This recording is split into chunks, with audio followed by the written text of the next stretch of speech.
How to fix PS5 hard drive. Hi everyone, welcome back to our channel. In today's episode, I'm going to show you how you can fix your PS5 hard drive.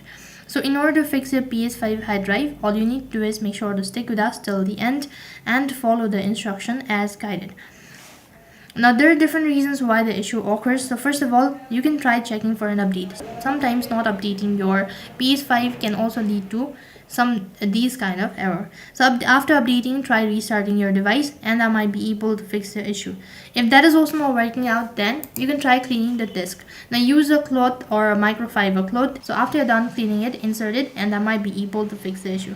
However, if that is also not working out, then you can also try rebuilding a database.